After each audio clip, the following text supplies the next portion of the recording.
What's going on, everyone? Austin John Plays here, and today we're going to be taking a look at additional information about the Pokemon Sword and Shield expansion pass.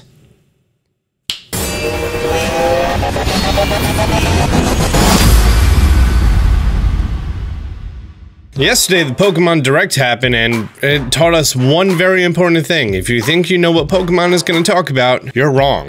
Also, real quick, super dope new merch now available, Abbey Road, as well as the paint splatter. I'm not wearing that one right now, but merch now available, austinjohnplays.com/merch. Just like pre-release, the pre-release of the expansion pass has a whole bunch of articles. In fact, there's like 12 articles here that we're going to be taking a look at, and we're going to be going over additional information that was not covered in yesterday's Direct. First of all, there's a roadmap here, and this roadmap is kind of important because it goes over some pretty important details here. Remember how before they said 200 additional Pokemon were going to be added in the game? Well, they are going to do that, and if you look here, by the end of June 2020, you'll be able to experience the Isle of Armor if you have the expansion pass. And right here we have the free update. Over 100 familiar species of Pokemon will become available to join your adventures in Sword and Shield.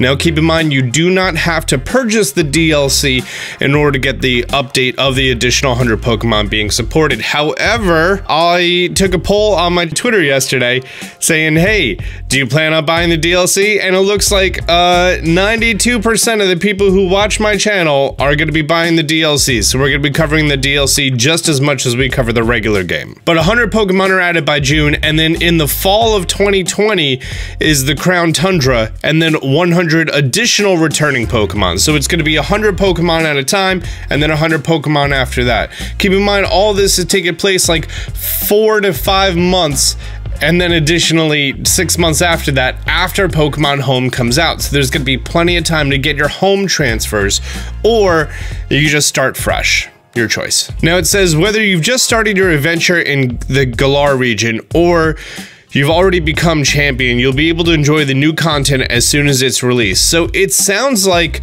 this is not necessarily locked behind the post game. Maybe once you get to like the second part of the wild area, then you can go. We're not really too sure yet. Now the weird part is that you're gonna have your save data. You're gonna have a team of level 100 shiny Gigantamax Pokemon, and then what, you're just gonna go here and just catch everything recklessly? I don't know. There's probably gonna be like a more fun way to experience it, and once I figure that out, I'm definitely gonna be making a video on that. Maybe the Pokemon adapt to your current level. That'd be sweet, instead of just the whole, hey, now everything is level 60. Now, if you go ahead and you pre-purchase the DLC, you get special codes in order to get a special Pikachu outfit or a special Eevee outfit. I bought it yesterday, and almost immediately I had my codes emailed to me, so I have to redeem that later today. Now, a lot of people were theorizing on the locations of the actual DLC, that being the Crown Tundra and the Isle of Armor. And some people are thinking that the Isle of Armor is actually this island down here, even though this looks super foresty, and that the Crown Tundra would be up here at the north. Not really too sure about that, or maybe that's the isle over there. There is no clear evidence, and looking at the actual landscape down here, that doesn't look like it would be beautiful beaches. And actually the closest thing to a beach would be right here. If there's one thing that England is not famous for, it's its beaches, that's for sure. Maybe the DLC areas are actually based on completely new areas. But over here we see that the Isle of Armor is going to give us handy features, items, and more. I'm leading to believe that that screen that we saw that says that you're going to be able to make apricorn balls, there's going to be the new Experience Plus item. I have a feeling that's going to be in the part 1. And then of course there's clothing items in both versions. Part 2 is going to have that new co-op play feature, which I feel like they're perfecting the raid system, which even if you played like Fallout 76 when they opened up that additional vault to go in and do raids, kind of like that. I don't have a lot of experience in games that have raids. Also, it's worth mentioning that I'm assuming you saw my analysis of the trailer. You should watch that entire video before watching this. Yesterday we discussed how the starting Pokemon are going to have... That's weird. You mouse over it and it becomes Inteleon the second time. How your starter Pokemon are going to be able to Gigantamax, and currently they don't have that trait. Well, it seems that the Isle of Armor expansion will allow you to help some of the Pokemon traveling with you gain the ability to Gigantamax. This has led to the discovery of the Gigantamax forms of the 3 starters and the evolutions of the 3 Pokemon you chose for your first partner Pokemon in the Galar region. So it's from this language, it sounds like your original starter Pokemon is going to somehow gain the ability to Gigantamax. It probably has to do with the dojo that you're going to be training in with Kubfu. New regional forms for familiar Pokemon. It looks like this is going to be expanded upon a little bit. I think what they're doing here is really awesome, how Part 1 is going to be getting 100 Pokemon, Part 2 is going to be getting 100 Pokemon, because they're going to be able to import Pokemon based on the topography of what's going on. Like, there's beautiful beaches, and there's some caves and some bogs, and that's the reason they chose these Pokemon, like Kingdra. Perfect example for that. And then Part 2 is going to be like more of a scary wilderness, and you're going to be getting, you know, ice-type Pokemon and dragons and stuff. What's interesting, though, is they clearly show off a fossil Pokemon. Are there going to be wild fossil Pokemon, or are there going to be separate fossil Pokemon? And then Karalas is going to be getting updates for that. Interesting stuff. What'd be really dope is if you can mix the current fossils with the older fossils and then fuse those together. Gigantamax Rillaboom is 91 feet tall. When it comes to the individual pages on the Gigantamax Pokemon, there is no additional information except for its height, and then just flavor text as far as like, Inteleon has many hidden tools within its body, and these also have been enhanced due to its Gigantamaxing. He's a sniper, we get it. Same thing goes for the new legendaries as Kubfu, Urshifu, Gigantamax Urshifu, Triforce Elk. I just learned that Avery is a man. So there's that. There's going to be over 100 new clothing items added to the Isle of Armor and Crown Tundra.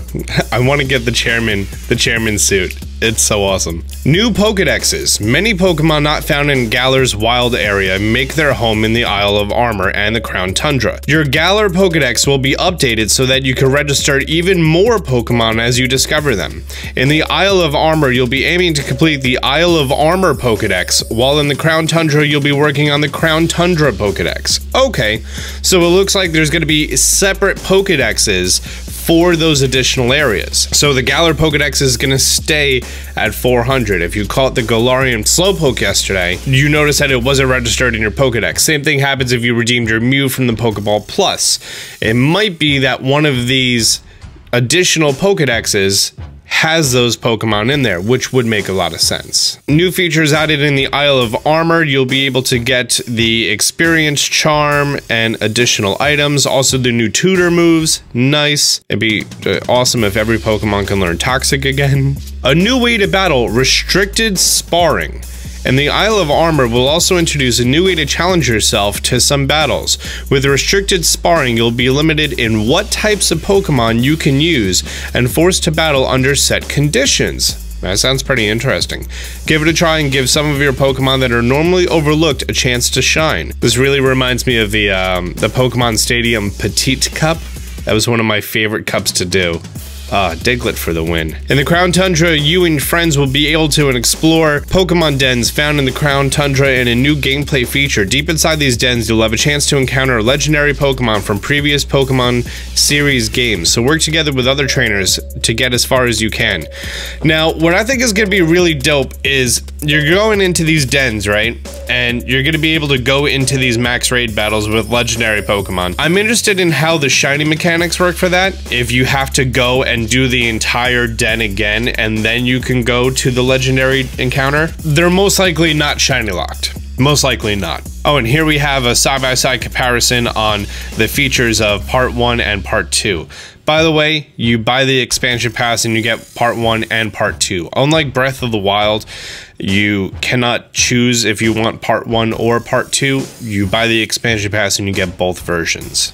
Or both parts. But it looks like Gigantamax forms of the starters is going to be in the Isle of Armor. Nice. That's also where the new items, tutor moves, and the restricted sparring feature come in. And the new co-op play mode, that's where you're going to catch all the previous legendaries. That's only in the Crown Tundra. You probably saw my video yesterday that you could get Galarian Slowpoke. Keep in mind that that encounter is shiny locked, but then again, you can breed Galarian Slowpoke and then it becomes all gold, and then its head becomes slightly darker gold. Special purchase bonuses, we covered that with you could redeem the Pikachu or Eevee outfits, and that is all of the new features that is listed on the website. There's no additional text that wasn't covered in the trailer. And this brings me to a weird discussion point, which is, how do you feel about the DLC? Like, to be honest, looking back at all of the older games here, the yellow version had just a slightly altered story, the exact same places. You get all 3 starters at the same time, which is kind of cool. Crystal had additional content at the end. Emerald had additional content. Sometimes there's an additional legendary that you can catch, which is neat. It kind of goes the same. I mean, Black 2 and White 2 were like completely different stories, and you start in a different area, which I think would be the biggest difference, other than Omega Ruby Alpha Sapphire, which was using the X and Y engine with an old area, which was really awesome. I would say that would be the biggest like V2 difference, which you can't even really call it V2 at that point. But like Ultra Sun and Ultra Moon, I was not a fan of the changes because they were so minimal. I mean, yeah, the whole Ultra Space thing was neat and you were able to catch all the older Pokemon. It feels like they didn't do that much.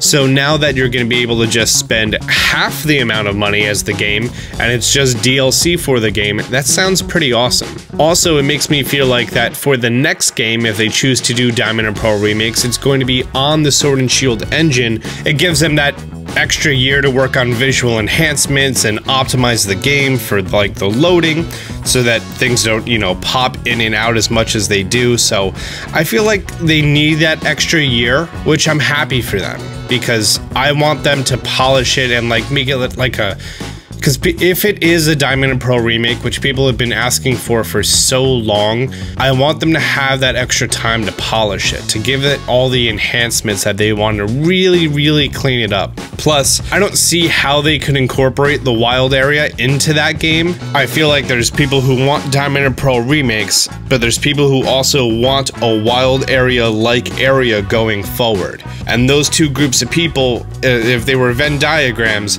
everyone wants both, but they know that you can't have both. And I feel like that's the hard part here. Anyways, guys, I'm wrapping up this video. I want to know what you think about the DLC and if you're going to be purchasing it. I'm going to have a card in the top right corner, and be sure to leave your vote there. If you're new to the channel, be sure to subscribe, turn on notifications. Until next time, Austin John out.